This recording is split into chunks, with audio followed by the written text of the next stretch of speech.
Guilherme R, tudo bem? Guilherme R, tudo bem, Marcos M? É. Eu tava reassistindo, eu vi a lição de casa aqui, foi reassistir ao primeiro episódio, que se eu fosse fazer uma série, seria um dia colocar mais easter eggs, tendo já roteirizado os próximos, né, e o arco principal de toda a temporada pra conseguir achar e puxar uns easter eggzinhos, assim. E fui curioso ver logo no comecinho, né, aquela cena da Halle em cima da mesa, feita pra chocar, né, aquela coisa toda. E aí as perguntas que fazem pra ela, até do estado que ela lembra, que tem uma galera vendo discussões na internet também, o pessoal discutindo em que estado que tá rolando lá a série e tudo mais. Mas o que mais me impressionou foi sacar como, desde o comecinho, deram pra gente as informações pra gente sacar quem que era a Halle, por que ela tava lá e a importância dela na história toda, tirando foto dela o tempo inteiro. Falei, olha... E o lance das fotos foi o que mais me chamou a atenção, porque eu tenho uma coisa assim que às vezes eu sou muito bom de pegar essas paradas e às vezes eu sou muito ruim. Eu não tenho um padrão. Então, tipo, na última temporada do Stranger Things, eu saquei primeira cena do negócio. Porque era, acho que uma carta da Eleven falando, é incrível como às vezes uma semana parece passar em um dia, uma coisa assim, e o tempo, não sei o que. Eu falei, vai ter alguma coisa de viagem no tempo, e aí começou a aparecer relógio, eu falei, já saquei. Mas nesse caso aí eu demorei um pouquinho mais, mas foi o lance das fotos, que eu vi assim, cara, ele fica criando cenários para tirar fotos de situações muito específicas. Tem algo aí, né, tipo... É pra mostrar em algum lugar, é pra falar que são todos felizes, sei lá, alguma coisa... No começo eu pensei que fosse pra mostrar pros Auris, né? Que seria, tipo, mandar um report, assim, olha aqui, ó, como você é feliz no trabalho, então, né? Porque tem aquela coisa assim, ela chegou pra substituir o Pete, né? O Pete saiu e tudo mais, foi bom. Eu acho que o jeito que isso foi construído foi pra gente ter a impressão de que estavam fotografando ela o tempo inteiro, porque, né, boas-vindas, ela tá ali entrando na equipe, estamos registrando como é que foi a integração dela e tudo mais. Então, acho que o objetivo foi disfarçar a importância dela com isso, né? A gente achar que, assim, quando o Mark S. entrou, mesma coisa, fotografaram ele o tempo inteiro, também enfim, né, cada um dos personagens lá era uma coisa meio padrão, mas não, né? Teve algumas coisas, assim, que eu notei... Eu não lembro algum exemplo específico, mas que ele tava fotografando, mas não era ela. E aí parece que ele tava fazendo meio de má vontade, assim, ou meio que só pra disfarçar. Não ficou muito óbvio, assim, mas eu lembro que eu olhei assim... Tá... Por que quando é ela, ele presta toda a atenção do mundo e tal, e ali no... Eu não lembro se foi com a foto, mas eu lembro que teve alguma parada assim. Devia ter reassistido a série inteira ontem, como se desse tempo. Mas foi uma parada que me pegou, assim, essa questão da foto. E é muito engraçado, voltando à cena da mesa... dela, tipo, respondendo, não sabendo responder nada, e aí no final, você foi muito bem, né? Quer dizer, deu certo, né? Você lembra, eu lembro mais ou menos quando que eu fiquei sabendo que Severance existia, que foi, acho que uma matéria do 95 Mac, que tinha o pôster, era um teaser, não era nem o trailer ainda, era um teaser, que mostrava lá o ator que faz o Marquess, eu tô enrolando aqui pra o IMDb abrir, eu consegui sacar. O Adam Scott tinha ele com aquele band-aid na testa, e aí olhando com uma cara meio perdida ali por cima da baia dele.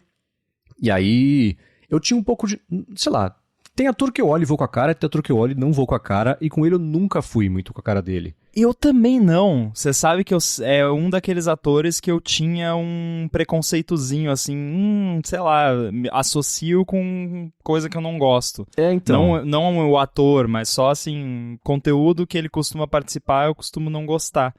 E a Apple amou ele, né? Porque ele fez o marido da mulher lá no Loot também. Tá aparecendo.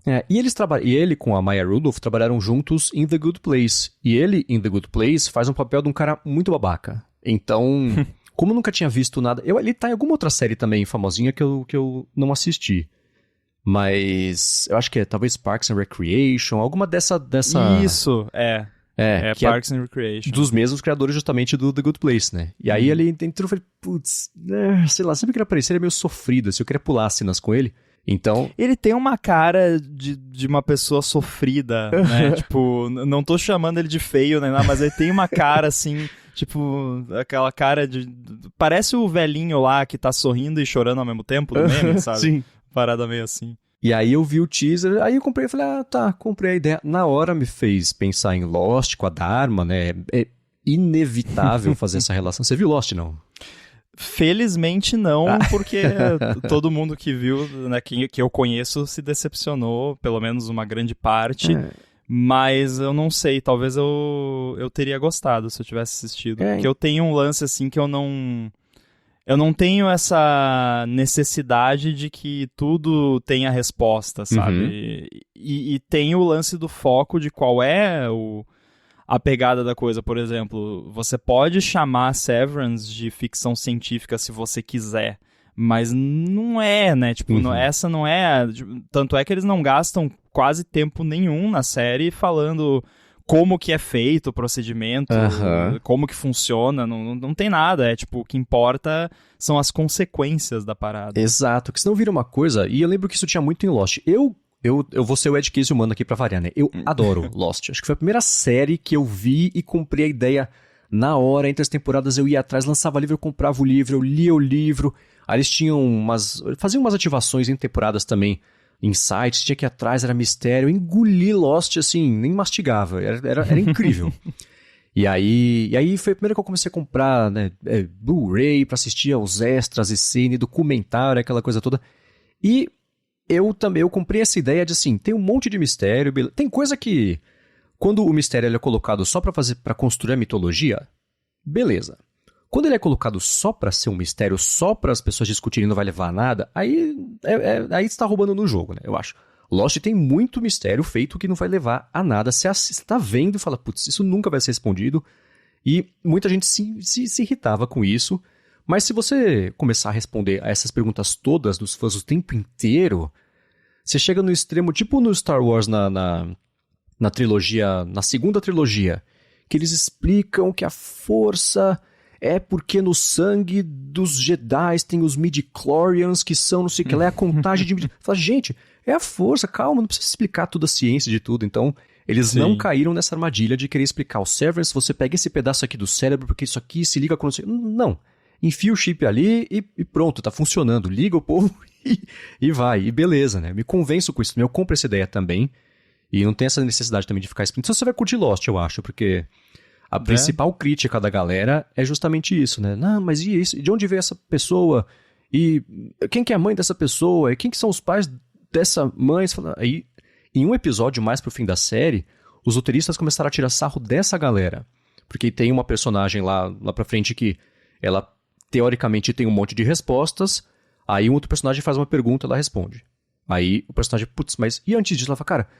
sempre vai ter um antes. Para de perguntar sobre isso, entenda a sua situação e vambora, né? A história é daqui pra frente. Então, eu gosto de histórias assim. Então, esbarra muito em Lost, eu acho, o Severance. Até por causa de tem um negócio com computador e tecnologias velhas num mundo moderno. E tem uma parte que é bem literal, né? As pessoas estão sentadas na frente do computador apertando números. As duas séries têm isso. E um mistério gigantesco envolve isso, é em torno disso. E já estando vacinado com Lost, eu não coloco muita esperança no significado disso. Isso é mais um artifício de história do que qualquer outra coisa, né? Então, tem muita coisa a ver na temporada que eu fui colocando na caixinha de, putz, isso é um mistério de mitologia, não tem uma explicação nenhuma ali, e se explicarem vai ser frustrante. Compra a ideia de que é assim e pronto, você vai se divertir muito mais vendo a série. Aliás, se alguém estiver ouvindo isso, acho que vale um alerta de spoiler, né? Boa. Porque com certeza vai ter, acho que até agora ainda não teve nada grave, mas vai ter muito, então... a gente tá se policiando aqui, então vamos lá. Quem não viu, acho que vamos estabelecer uma regra aqui, né? Eu tô falando de Lost com cuidado, porque pode ser que a galera esteja vendo ou não tenha visto, ou não queira saber spoiler. Assistir. Então assim, coisas... que não são sobre Severance, a gente pode tentar falar do jeito sem spoiler, mas Severance daqui pra frente, pra gente poder ter uma discussão bacana, vai ter que ter spoiler, né? Então a galera que não assistiu, que tá no meio da temporada, tá pensando em assistir, guarda aqui e escuta depois. Vai lá, assiste, 10, 12 horas depois você volta e escuta o episódio, que a gente consegue conversar do jeito mais abrangente. Voltando a como você chegou, né, que foi pela matéria do 9 to 5 Mac, eu lembro que eu já tinha visto lá no conteúdo do TV Plus, ofertado lá pra mim, e não me chamou atenção porque o nome não dizia nada, o ator, que, né, eu tinha um certo preconceito, e enfim, não me chamou atenção. Aí eu comecei a escutar o pessoal nos podcasts de Apple comentando, né, lá no Upgrade e tal. E aí, quer saber? Vou assistir. Então, quando eu comecei a assistir, quando nós começamos a assistir aqui em casa, eu já tinha escutado o que é clichêzão, assim, que é aquele lance, no começo é meio parado e tal, mas continua assistindo porque vale a pena. Então, ali pelo segundo, terceiro episódio, a gente tava assim, mas é isso? Né? Cadê as coisas, né? E não é que são ruins, eles são bons e são importantes, né? Tinha que ser desse jeito. Não sei o que eles poderiam... Eu não saberia fazer melhor, tipo, pra ficar mais... É realmente uma série que você tem que degustar aos poucos ali no começo, porque começa devagar, mas porque tem que construir todo aquele contexto pro que vem depois ser mais, né, interessante. E aí logo depois saiu o trailer, eu não vi, foi a mesma coisa, só comecei a ver depois que a galera começou a comentar, tipo o Ted Lasso. Ted Lasso foi a mesma coisa, não tem a menor bola quando, tirando, né, perdão o trocadilho, não tem a menor bola quando ele saiu. Mas eu vi a galera comentando e tal, falei, vou dar uma chance e que bom que eu dei essa chance, que foi uma série muito bacana, né? O comentário que a Apple é que divulgou errado, porque eles tinham que ter divulgado com o comentário que eu ouvi, que me fez assistir, que foi, acho que talvez foi do Mike, lá no Upgrade, que foi... se você não gosta de futebol, não importa, essa série não é sobre futebol. A Apple tinha que ter colocado no negócio, porque eu vi lá, daí eu já, pela capa já não me chama a atenção, porque eu vi lá um cara com um time de futebol e tal, negócio de futebol não me interessa. Né? Então o tagline tinha que ser It's not about football ou soccer, né? Porque realmente não é, né? Mais uma dica, se alguém não assistiu, vale a pena e realmente não tem nada a ver com o futebol. E aí, enfim, eu comprei essa ideia de ver, mesma coisa. Primeiro, segundo, terceiro episódio, é um jeito bem lento de apresentar isso que eu falo da mitologia, eles usam muito o personagem da irmã dele e a atriz que faz o interesse amoroso lá do Mark também, né? Eles são a gente ali, né? Ele fica explicando e as pessoas questionam pra ele o que a gente perguntaria, porque é o jeito que a galera tem dos roteiristas tem de explicar pra gente quais são as regras, né? Então esse negócio... Eu demorei pra entender também o seguinte, né? A pessoa, quando ela entra lá, ela vai pro trabalho, entra na parte do cérebro que é só ativa ali dentro do trabalho. Quando ela sai e volta, ela não descansa, né? Ela saiu, ela piscou o olho, parece, ela voltou, então tá lá. Então ela tá sempre cansada, sempre no ambiente de trabalho. E a pessoa, todo mundo conhece tudo sobre diversos assuntos. Tipo, a pessoa, acho que lá fora eu sou um músico. Não, acho que lá fora eu sou um ninja, sei lá qual que era a conversa. Então, o pessoal sabe que existem coisas lá fora, que tem profissão, sabe dirigir, sabe fazer tudo, mas só não sabe quem que é a própria pessoa. Esse detalhezinho eu demorei um pouquinho pra conseguir entender e fazer sentido das situações dos ins e dos outs lá, e como é que fechava bem essa ideia. Pegando nesse lance do que acontece com a pessoa, eu vejo muito os comentários com relação à questão da memória, né? Mas a memória não é exatamente o que importa ali. É claro que o fato da pessoa não lembrar é o que muda a pessoa de fato. Mas eu acho que é uma pegada muito mais bizarra que eu fiquei... Quando eu entendi o que estava acontecendo de fato, eu fiquei bugado, assim, porque eu fiquei pensando, acho que foi na situação lá que ela queria se demitir, mas ela não deixou ela se demitir. Sim, fala, você não é uma pessoa, né?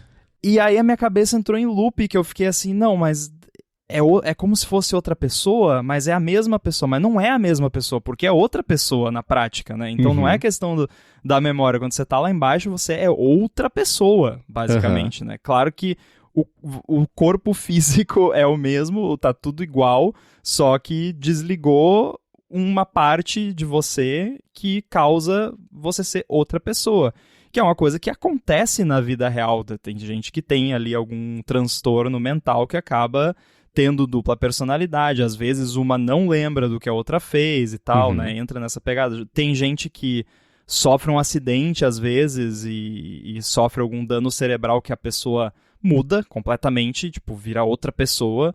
Então, é uma parada plausível, né, de acontecer na vida real e gera esses questionamentos filosóficos, né? Tipo, o seu Winnie poderia processar o seu Auri por, sei lá, abuso, né?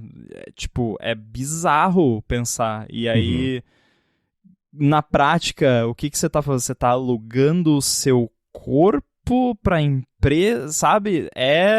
Faz pensar em vários aspectos do negócio. Inclusive a crítica que eu acho que a série se propõe a fazer, que é justamente isso pra gente, né? Eu tava nessa semana gravando lá, não, na semana passada, na verdade, gravando o Área de Trabalho com a Bia, a gente falou sobre quiet quitting, as pessoas não vestirem a camisa no trabalho e fazerem só o que elas são contratadas pra fazer e tudo mais, e a série tá falando justamente isso. A sua vida não é o seu trabalho. Se você fizer da sua vida o seu trabalho, olha o que pode acontecer. Claro, levado às últimas consequências e tudo mais. Não é exatamente isso, né? Eu ouvi a conversa de vocês, eu acho justamente o contrário. Porque eu, por exemplo, a minha vida é o meu trabalho. Assim, até certo ponto, obviamente, né? Mas assim, eu não consigo me separar do que eu faço profissionalmente, porque felizmente eu trabalho em algo que eu gosto, que me dá prazer e que eu tenho orgulho, mas aí quando eu ouvi isso eu pensei que é justamente o contrário, né? O lance do quiet quitting é tipo a pessoa escolher viver na mediocridade, tipo, vou fazer só o mínimo necessário para não ser demitido e para ganhar o salário e pronto, o que é triste, porém, por outro lado, tá certo, tipo, se você não, né, subscreve os objetivos ali da corporação que você tá trabalhando e você não escolheu aquilo, você tá ali simplesmente por uma questão de sobrevivência, faça só o que você tem que fazer, né? A sua obrigação é fazer a sua obrigação. O a mais ali, né, paciência, se você quiser você faz, senão também não vou criticar. Agora, que eu seria muito triste num cenário desse, seria. Mas aí você tá... Pra você, a sua vida é seu trabalho porque você gosta do que você faz, você sente prazer nisso. E aí, você pega, por exemplo, a galera lá na Lumen, as pessoas de fora não sabem o quão felizes elas estão lá dentro. No caso do Mark S, ele só tá lá pra fugir de ter que lidar com sentimentos de ter perdido a esposa. E aí, a gente pode falar sobre o que a gente acha que vai acontecer na série daqui pra frente, né? Então, ela estava morta, a Lumen achou um jeito de fazer com que ela voltasse à vida, e o Mark S, ele é um estudo complementar para até a chefe dele lá, a Harmony, fica cutucando, né? Faz, sei lá, manda ele pra sessão de terapia, ela dá um barro, uma argila pra ele fazer alguma coisa, ele faz uma árvore. Ela morreu no acidente de carro que tinha uma árvore envolvida. Aí ela vai lá, rouba a vela que a mulher dele tinha feito, coloca na sala de sessão de terapia e fica vendo se consegue cutucar algum pedacinho do cérebro que isso aí, pra ver se ele reage e tal. Então são dois experimentos que estão acontecendo ao mesmo tempo ali. E aí, a parte de fora, o pessoal tá... O pessoal não, acho que mais o Mark S tá deprimidão. Lá dentro ele não lida com isso. Então... E aí, todo mundo que tá lá dentro é mito da caverna, né? A sua vida, nesse caso, é o seu trabalho porque você só existe lá dentro. A galera que tá lá fora não é você, né? Tanto que a própria Halle fala, você não é uma pessoa, eu sou uma pessoa. Fique aí, faça o que eu tô mandando você fazer, você é a minha prisioneira, né? E aí, o contraponto é, no primeiro episódio, ela fala assim, eu sou gado, eu sou livestock. Você fala, cara, claro que não, você quer dar um trabalho de você ver aqui. Não, você não é livestock, você é uma funcionária mesmo.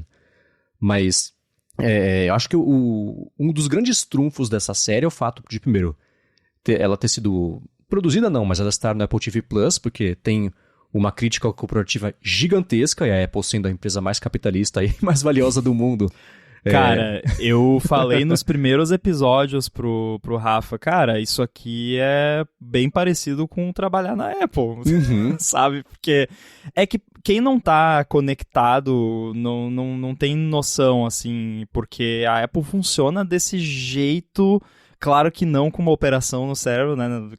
Dadas as devidas proporções, que a gente mas saiba, né? Existe um... É meio que um meme entre a galera que tem muito contato na Apple e tal, que a pessoa, vou trabalhar na Apple, a pessoa morre. A pessoa deixa... Eu tive vários amigos que a última conversa que eu tive com a pessoa foi, peguei um trabalho na Apple, legal, parabéns e tal. E é isso, eu não sei se a pessoa tá viva, eu não sei.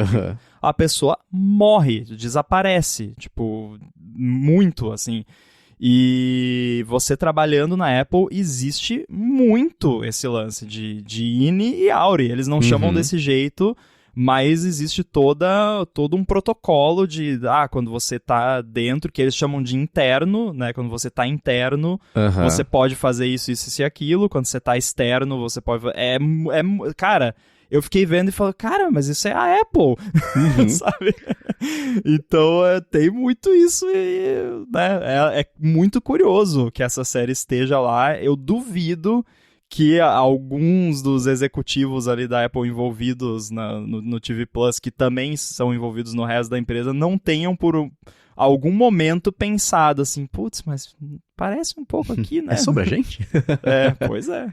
Tem um vídeo de comédia, eu não sei se é de algum programa de comédia, mas que é assim, são os nazistas lá, estão na frente de batalha e estão conversando, aí eles falam assim, mas peraí, are we the baddies? Tipo, peraí, a gente é o vilão da história? Porque, presta atenção, é assim, não sei o que lá. Nossa, acho que é a gente que tá errado aqui. Eles estão conversando sobre isso, tudo com um subtexto de humor, mas eu imagino também o pessoal da Apple vendo a série, aprovando o contexto, falando, nossa, é sobre a gente que vocês estão falando, vocês não falaram sobre isso? Mas tem esse... E eu não sei se dá pra gente falar sobre a direção de arte da série, tem o campus da Apple é essa coisa nova, o campus gigante e tudo mais, aí você tem lá o Lume, aquele escritório enorme, que tem pinceladas gigantescas de arquitetura comunista, aquela coisa toda de concreto, aquela cara do Kira gigantesca na porta, isso é tudo uma coisa meio gelada, parece uma coisa meio russa, norte-coreana, assim.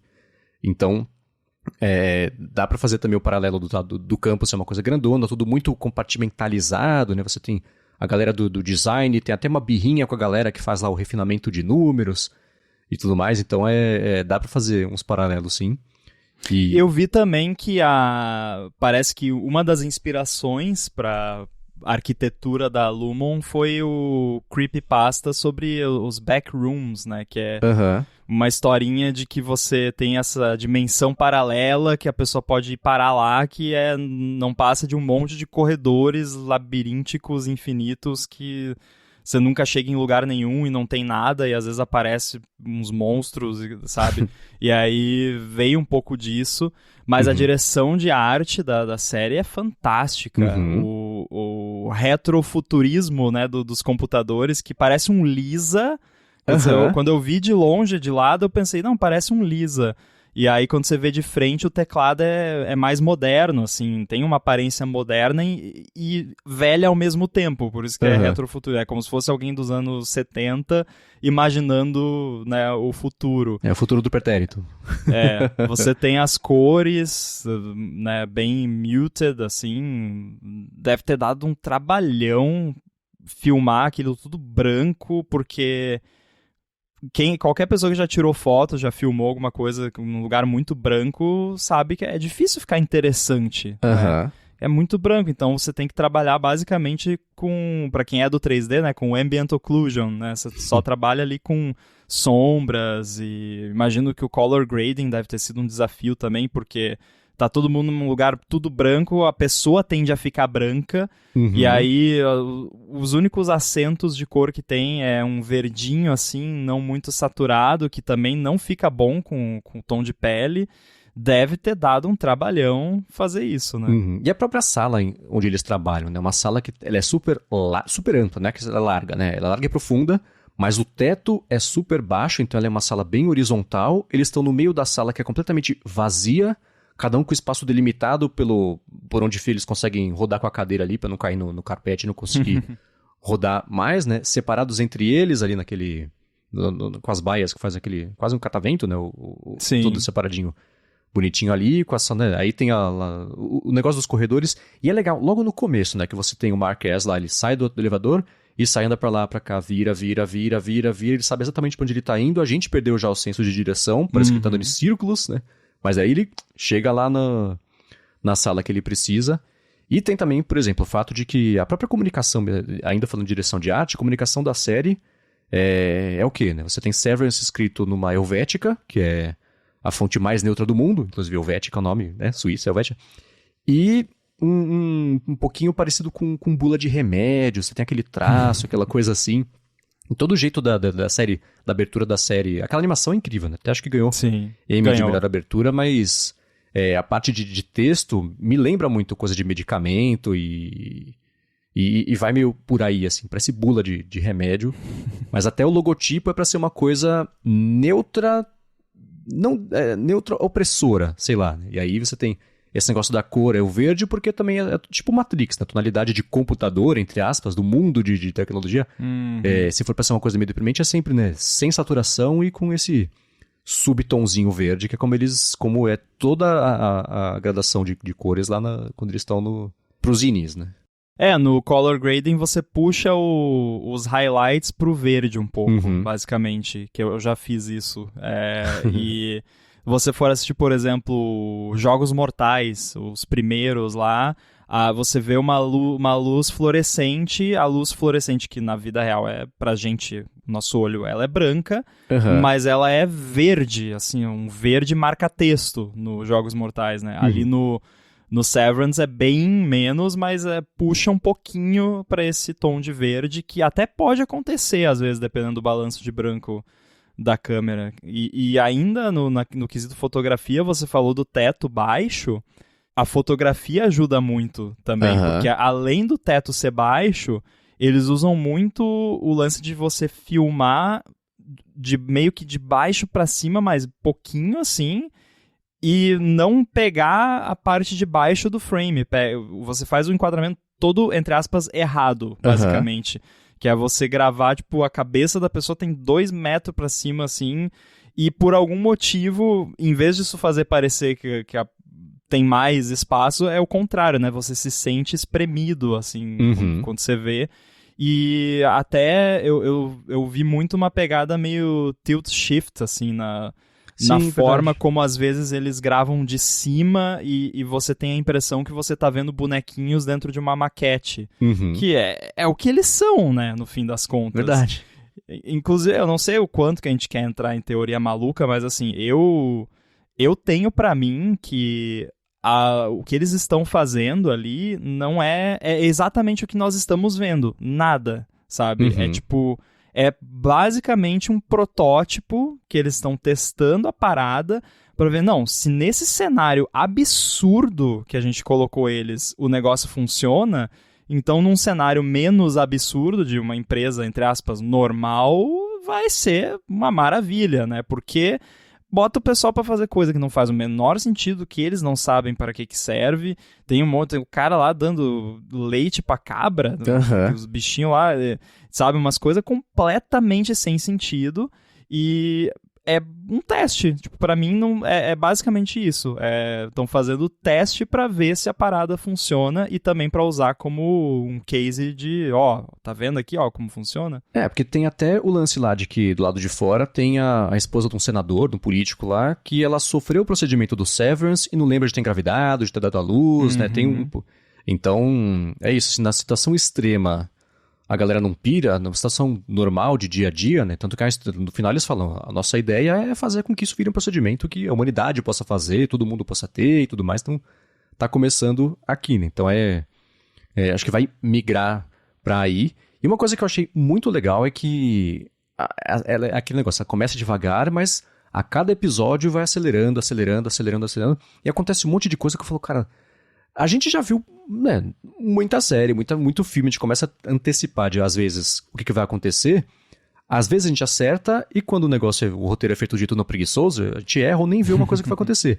aconteceu isso algumas vezes, né? A hora que a criadora do procedimento mata lá o chefe de segurança da empresa, fala, nossa, né? E mata de um jeito gráfico, né? Aquela coisa toda. E lá pra frente também, quando acontece mesmo a Waffle Party lá, que é uma cena que poderia ter vindo de olhos bem fechados do Kubrick, assim, né? Ou de Twin Peaks, né? Que é uma influência também muito grande. Acho que é a primeira série de mistério que explicar ou não o que acontece é segundo plano, é irrelevante. Você tem que, né? Entra no carro e aproveita a viagem. O que te jogarem de informação, você tenta pegar. O que você absorver é lucro, mas não é o destino, é o trajeto, né? Acho que a chave pra ver Twin Peaks e curtir é meio por aí. E Severance eu tô achando que vai ter muito negócio das cabras, né? É isso, assim. O negócio de design lá, né, que... Tipo, o cara escolhe quadros e pendura, e...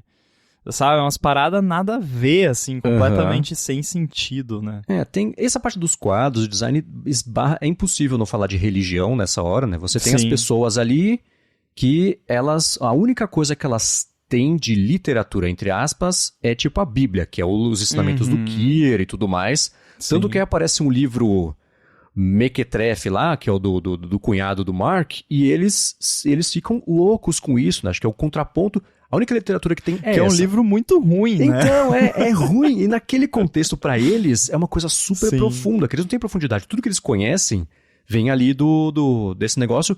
E também é outra coisa que é impossível não fazer o paralelo, porque lá o personagem do Christopher Walken, esqueci o nome dele, o Burt? Isso. Burt, ele fala, não, antes desse livro tinha um outro livro. E aí, na religião cristã, você tem o Velho Testamento, que era heavy metal, Deus matava todo mundo e dava uma lição em todo mundo, era aquela coisa assim. Aí fizeram o Novo Testamento, que é uma coisa um pouquinho mais tranquila, né?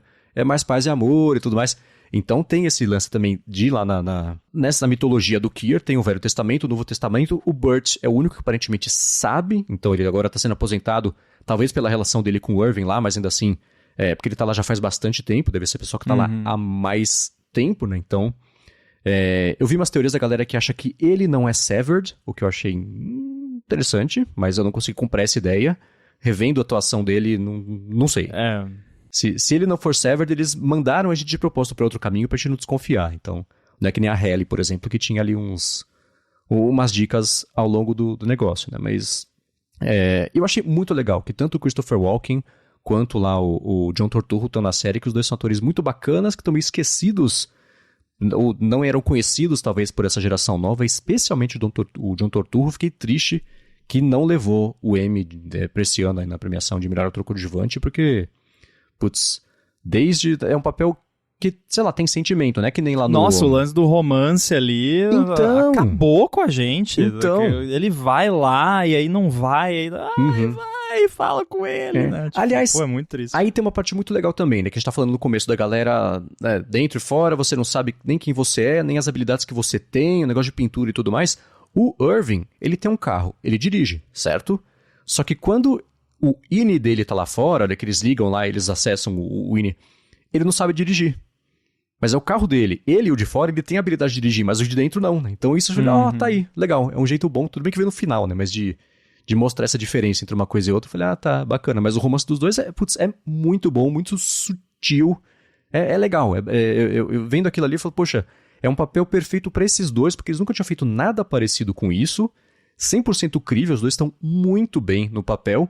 E especialmente o caso do John Turturro, que sempre fez uns caras meio estranhos, meio agressivos. Quer comentar no Big Lebowski que ele é o Jesus, e aí ele é todo agressivão também, e aí é 100% oposto agora, ele fazendo um papel muito mais suave, sutil, e conforme o personagem vai evoluindo, você fala, tá, saquei por que o John Turturro topou fazer isso, né? Porque no começo ele é meio, não tem dimensão, né? Ele vai evoluindo e fala, tá, saquei, bem bacana. E também tem, dentro da mitologia, os mitos entre os setores, né? Que tem, inclusive, dos macrodados e o pessoal do design lá, que, não, eles comem criancinhas, sei lá. É um lance bem assim, o pessoal tem medo uns dos outros. Tudo isso eu acho que criado para que a galera não tenha interesse de se misturar muito. Exato, Que se você se integrar, a informação circula e é exatamente o que eles não querem que aconteça. Então, E tem uma coisa também de qualquer... Se você tiver 2 grupos de qualquer coisa, aparece um tribalismo meio natural, né? Vira uma coisa nós versus vocês de qualquer jeito, né? Em qualquer situação. Então tem um pouco disso, né? Vai saber o quanto que isso foi desenvolvido eles mesmos nessa briga de estar um departamento perto do outro, não pode se falar muito, então somos melhores que vocês não vêm aqui, a gente não vai aí. Então pode ter um pouco disso. Da parte de estrutura de contar a história, especialmente no finalzinho, eu não sei você, eu vi o pessoal falando, nossa, o último episódio é incrível, não acredito que acabou desse jeito. Eu achei o penúltimo episódio com cliffhanger muito mais bacana e interessante de você ligar e eles todos ali ativarem o INI na parte de fora do que o final mesmo, com as descobertas todas. A gente pode até falar sobre isso, mas o penúltimo... O penúltimo foi... Nossa! Foi... Não! foi incrível. Aqui foi um melhor cliffhanger dos últimos tempos. Assim, então, né? Fazia tempo que eu não ficava tão ansioso pra ver o próximo. Tanto que eu até achava que o fim da temporada era esse. Eu perdi a conta, sei lá, não tava com... E aí, não, tem mais... Nossa, tem mais um. Olha, poxa, legal, né? Que foi o que acho até eu comentei no ADT pra exemplificar como essa série é bizarra nesse sentido, que é aquele lance, lá pelo segundo episódio, pô, será que a gente quer assistir isso mesmo e tal? Daí corta pro último episódio eu arrancando os cabelos na frente da TV. O que tá acontecendo? Né? Eu tô bem curioso. E vai ser interessante ver o que vai acontecer com essa série, assim como foi com Ted Lasso, porque Ted Lasso foi um sucesso inesperado. E aí a segunda temporada sofreu um pouco por causa disso, a terceira tá sofrendo mais ainda, que não sai até agora, por causa de um preciosismo, aquela coisa toda, né, que especialmente falam que é o Jason Sudeikis, que quer encerrar direito e tá mudando de ideia sobre o que significa. Então essa próxima temporada, porque se você for olhar o que aconteceu, parecia assim, se você fosse fazer um final de uma série, o último episódio seria o penúltimo episódio. Vazou o segredo, todo mundo já sabe, a galera de fora sabe o que acontece com o de dentro, os familiares sabem, a irmã dele agora sabe que a esposa dele tá viva, que tá lá dentro e tudo mais, então... como é que você coloca o gênio de volta na garrafa numa situação dessa? Eles esparramaram muito de possibilidade, o que é bem bacana. Se Lost me ensinou alguma coisa, a temporada nova vai começar, sabe como? Com eles todos sentadinhos, bonitinhos, trabalhando como se nada tivesse acontecido. Isso como? É uma parada que eu fico doido, assim. Mas como assim? Você acabou lá, o mundo tava acabando e agora tá todo mundo sentadinho, bonitinho. Aí depois aparece, né, 1 ano antes, sei lá. Aí a temporada vai contando até a metade como é que fez pra chegar nesse começo da temporada e da metade pra frente desenrola. Uma outra coisa também, isso é meio clássico de você contar a história, né? Você começa com... Sei lá, na história você tem os heróis, que são os Innis, e os vilões, que são lá a Harmony, o Milchick, né?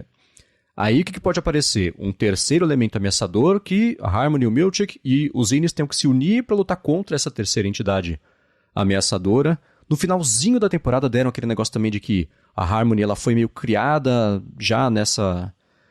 tem o lance do Kier, a adoração ao Kier e tudo mais, que ela destrói todo lá o altar que ela tinha feito para ele. E aí ela recebe a informação lá que ajuda ela a ficar meio bem na fita de novo com eles, e eles se unirem pra fazer, né? Então eu gostei que eles deram umas pitadinhas foram abrindo um pouquinho a história de cada personagem pra poder explorar isso e fechar lá na frente. Isso foi bacana. E não tiveram medo de fazer isso, de esperar pra soltar essas coisas também no finalzinho da temporada e não atrapalhar a história principal, né? Que é bacana. E o finalzinho teve um recurso maravilhoso que todo mundo viu e todo mundo gostou, que foi a hora que ela tá parada lá na frente do display, que tá escrito Halle, e ela tá tapando o Y. Aquilo foi sensacional. Todo mundo era o DiCaprio na frente da tela, contando. O primeiro episódio chama Good News from Hell, ou News from Hell, deixa eu caçar aqui. Good News About Hell. Então... É isso, ele já, olhando pra trás, óbvio, né, com a informação que a gente tem no último episódio, dá pra ver direitinho que eles foram entregando as informações pra gente. A gente só não sabia, né, então não sabia no que prestar atenção e o que fazer sentido dessas coisas, né, mas no geral... Isso me lembra não é exatamente, mas você falou do título do episódio, eu fiquei pensando... Eu sempre olho, às vezes, assim, tipo, títulos pra ver se tem alguma mensagem escondida. Tipo aquela sequência, acho que foi na segunda temporada de Breaking Bad, que era 7 for 7 going down over ABQ, alguma coisa assim, né? Tipo, tá caindo um 747 em cima de Albuquerque. Sim. E tipo, ninguém percebeu na hora, né? Você só percebe depois. E eles usavam esse recurso de começar o episódio mostrando uma situação absurda, né? Pra depois voltar e mostrar como chegou lá, né? Sim, e fizeram isso com Better Call Saul. E aí, quem não quiser saber um spoiler rápido sobre Better Call Saul, pula 15 segundos aqui do episódio, que também acho que na segunda temporada, se você pegar as iniciais de cada episódio e reorganizar, você lê Fring's Back. É a mesma coisa. Pronto, acabou a spoiler de Better Call Saul. Agora vocês podem ouvir tranquilamente sobre isso. Só pro Rambo, né, que não tinha visto, mas eu estraguei pra ele. Mas tudo bem. Acho que todo mundo que se interessa por Better Call Saul sabe que ele tá lá, né? Né? Sim. Então... Mas aí, na época, né, especialmente porque é o grande cliffhanger ali da temporada, é isso. E também um paralelo, eu vou falar do jeito bem amplo, com Breaking Bad. Você tem uma história que começa a dar errado quando um livro aparentemente inofensivo vai parar nas mãos e no lugar errado. Eu falei, olha, acho que eu já vi isso antes em algum lugar. Curioso, né? Pois é. Nossa, aquilo foi sensacional. A gente tem que falar sobre Breaking Bad uma hora dessas de novo, que é muito bom. Mas impossível também não mencionar, já que estamos falando de recursos, o uso fabuloso de Dolly Zoom nessa série, que é o jeito que eles encontraram de fazer a transição do Aubrey pro Winnie e vice-versa, né? Hitchcock orgulhoso. Né? O Spielberg também, todo mundo usa. Sim. Tem 2 Dolly Zooms que eu acho incríveis. O primeiro é do tubarão, que é na hora que tá lá esqueci o nome do personagem, que é o... eu também não me lembro. O principal lá, o policial. O policial, não, enfim. E aí, ele tá olhando pro mar, tem aquela suspeita de tubarão, ele tem um falso... Pra gente que tá vendo, tem um falso positivo, um segundo falso positivo, aí a hora que ataca mesmo, é um dolly zoom gigantesco que vai direto pra cara dele, o fundo vai abrindo, ou fechando. É muito bom, é feito pra ser meio desnorteador. Desnorteante? Enfim, pra você ficar meio confuso. E um segundo também é o de Poltergeist, que você tem lá no começo do filme, os personagens estão em cima de um morro, e aí você tem lá no fundo o resto da cidade, você tem o cenário lá no fundo, e aí é um dolly zoom e ainda vai acompanhando um deslocamento vertical deles. Aí você vê o fundo aproximando, só que eles estão parados. É lindo isso aí no frame, assim, é muito bacana. E é difícil de fazer. Eu já fiz, é muito difícil. Hoje em dia deve ter, não sei se eles usaram na série, mas tem aquelas câmeras robô e tal, que repete o mesmo movimento exato. Você programa, ele faz matematicamente. Mas quando era tudo na mão, porque você tem que mexer dolly, zoom e foco ao mesmo tempo. Porque tem que ir o foco também, quando você mexe... você aproxima ou afasta a câmera, você tem que ajustar o foco. Sim. E você tá fazendo tudo isso ao mesmo tempo. Então é um efeito difícil de fazer. Ali eu acho que eu vi em algum lugar que eles usaram um pouquinho de pós-produção pra facilitar e tal. Então ali não foi tão difícil, né? Mas parabéns pra quem conseguiu fazer isso na era analógica, porque não é fácil não. E existe também uma coisa, eu não sei... tão tecnicamente assim, essa parte de lentes e tudo mais, que dependendo da lente, o rosto ele fica mais achatado, fica mais... Eu acho que eu consigo explicar. Quando você dá mais zoom, né, quando você usa uma teleobjetiva, você comprime as coisas. Então, a distância entre os objetos parece menor. E isso se inverte quando você reduz o zoom, ou reduz ali os milímetros da lente. Então, se você pegar uma lente de 20 milímetros e tirar uma foto bem perto, o seu nariz vai parecer gigante. Exato. Assim, porque a distância percebida entre a ponta do seu nariz e o seu rosto parece muito grande, né? E a teleobjetiva tem um efeito contrário, por isso que quando o pessoal faz retrato de pessoas, costuma usar ali 80 milímetros, uma coisa assim, pra pessoa não ficar com a cara redonda, né? Essa é uma então, boa quando dica. você faz o dolly zoom ali no elevador que nem eles fazem, que é do rosto, parece que o rosto da pessoa tá mudando, porque, tipo... tá tudo parado e ainda ajuda que é tudo meio branco o fundo, né? Não tem muita informação. E é como se o rosto da pessoa estivesse se deformando. Até, eu acho que a primeira vez que eu vi, eu fiquei um pouco perdido no começo, que eu pensei, não, peraí, o que tá acontecendo? Tá, é o do Alizum, tá? Porque eu já sabia o que era, né? Mas é uma parada que parece, assim, que tá deformando a cara da pessoa, e, na verdade, eu acho que até um dos apelidos desse efeito é o efeito vertigo, né? Porque né? Sim. Aí dá uma impressão de tontura, assim. Aí é 100%. E dá pra fazer, quem quiser experimentar, dá pra fazer isso com a câmera do telefone. Não fica tão bom, não fica, né? Difícil fazer, mas dá. É um efeitinho Tentar aqui agora. parecidinho. Você não vai conseguir fazer isso sentado.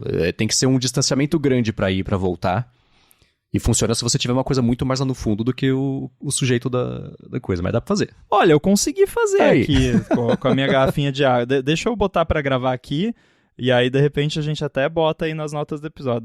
Mas é difícil você acertar exatamente o movimento. É muito difícil acertar.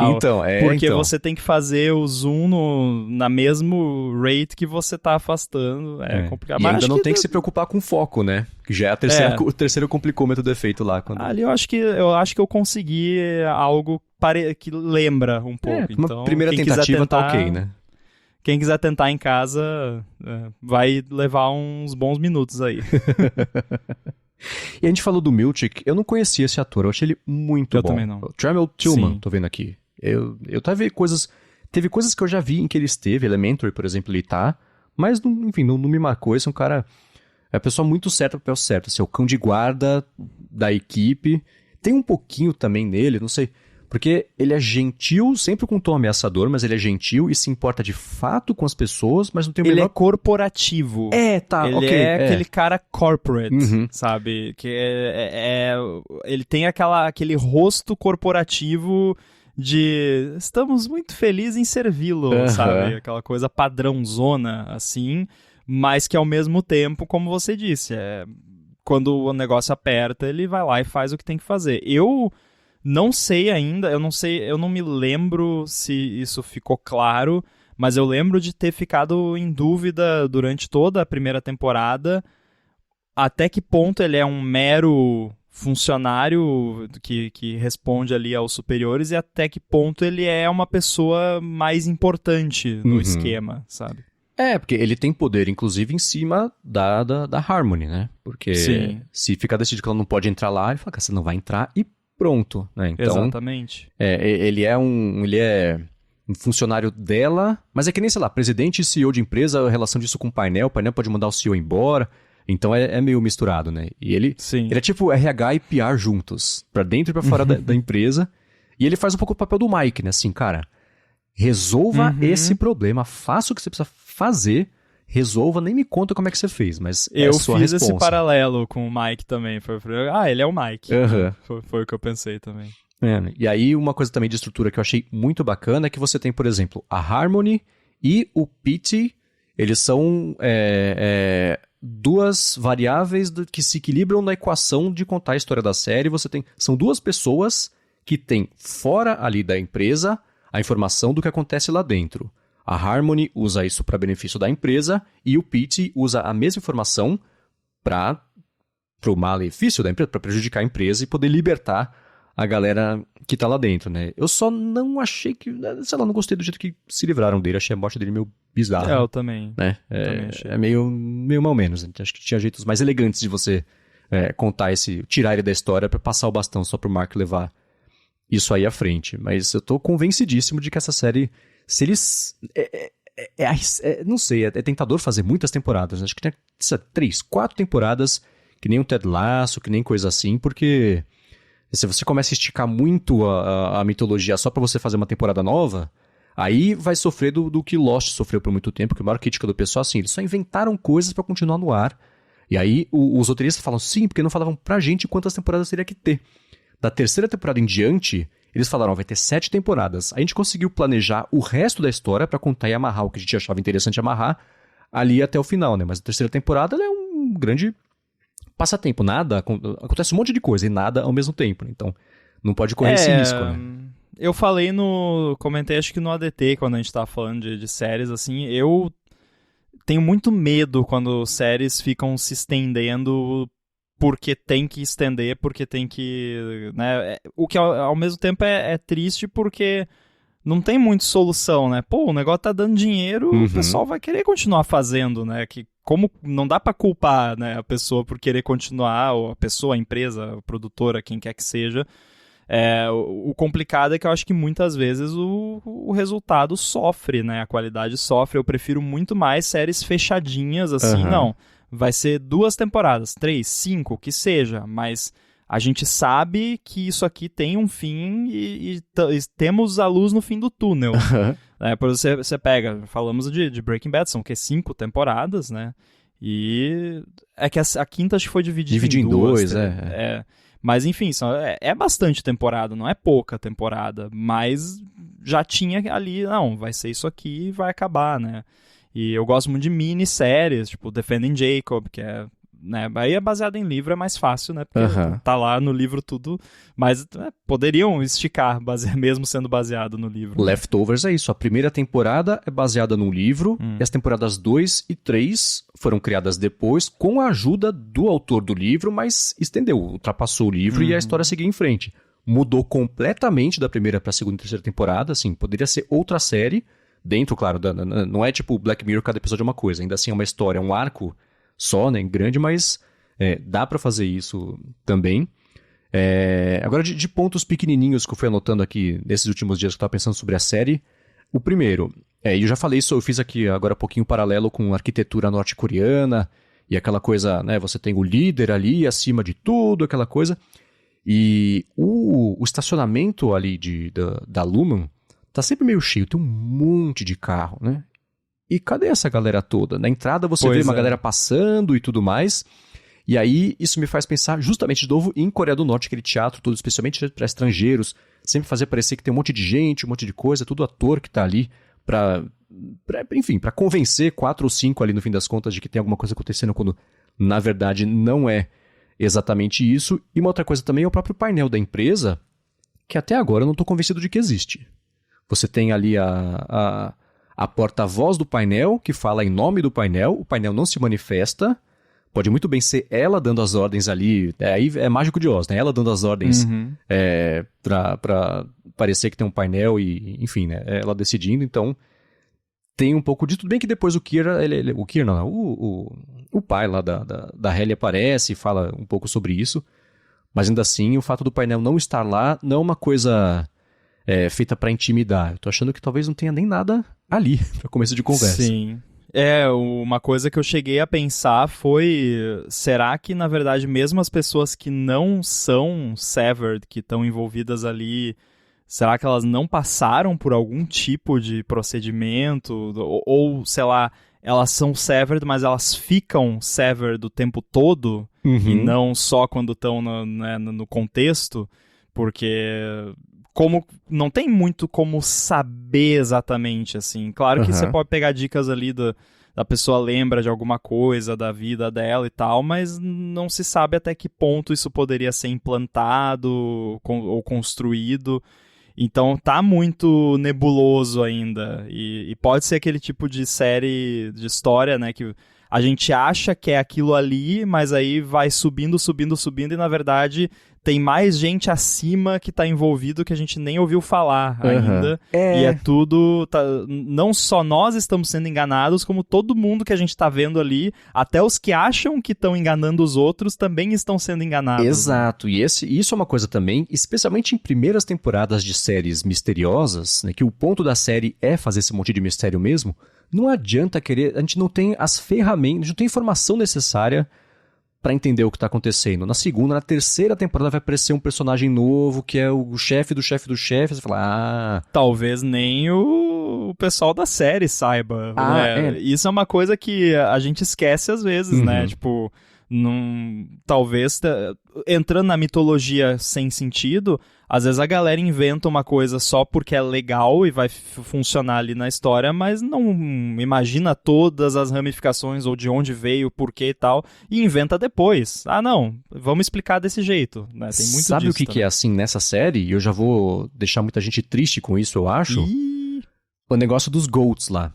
Eles inventaram isso, colocaram lá, eles falaram, hoje a gente já sabe o que é. Tem um objetivo, tem um significado, vai apontar para um lugar.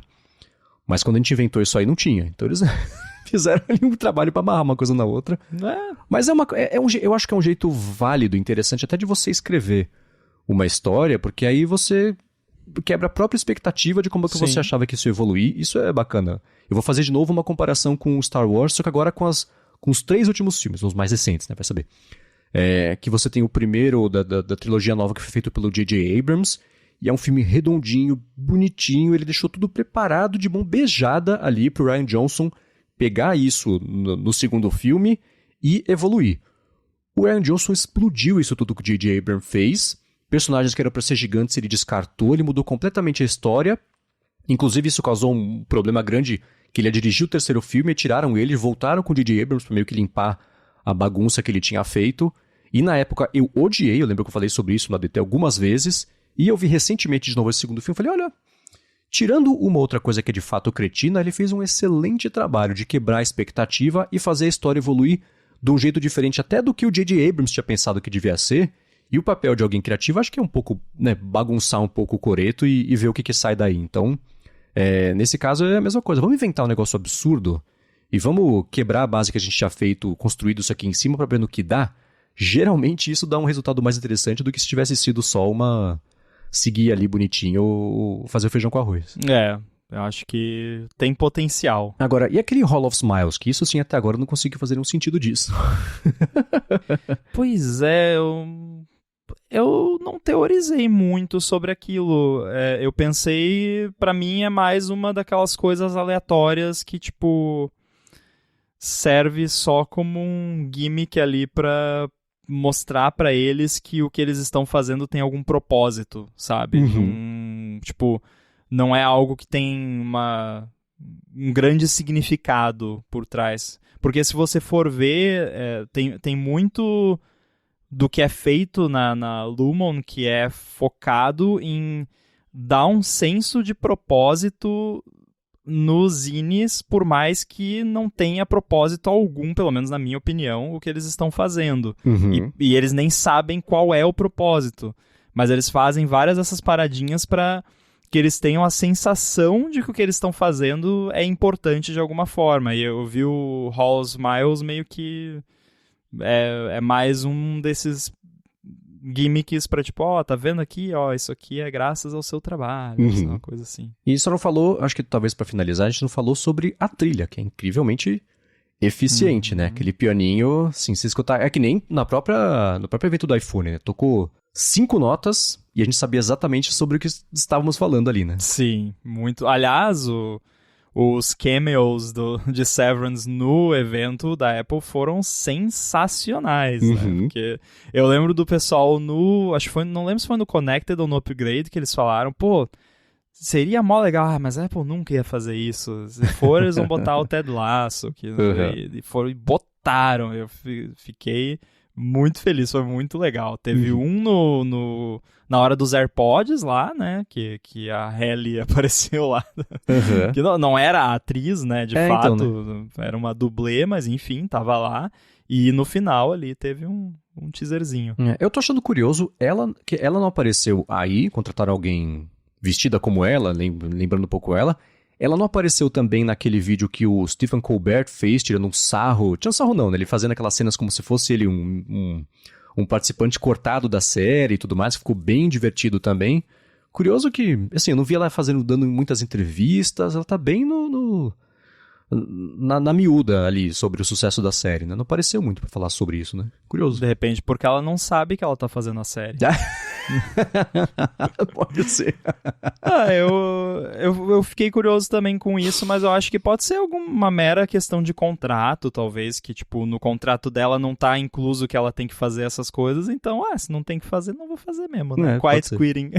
Exato, se bem que tem atores e atores, né, e pessoas do show business no geral lidam diferente com essas coisas, né? Então tem gente que gosta de aparecer e tal, e tem gente que, né, prefiro ficar em casa aqui e tal, deixa quieto. Então pode ser que ela seja mais nessa pegada, ou sei lá, tá doente, tá grávida. Pode ser. Né? Não sei, não tá podendo Boa. Tá fazendo algum outro projeto que tá tomando todo o tempo dela, não sei. Mas eu gosto mais da teoria de que ela não sabe mesmo que tá fazendo sucesso. Seria legal, inclusive. Isso seria uma jogada de marketing sensacional, né? Do pessoal chegar, tipo, ela tá em algum lugar, chegam pra ela e perguntar, e Severance? E ela, o que é isso? Né? Tipo, nossa, é verdade, né? Tipo, tá no contrato dela, que ela tem que fingir que ela não sabe o que é Severance. Seria legal.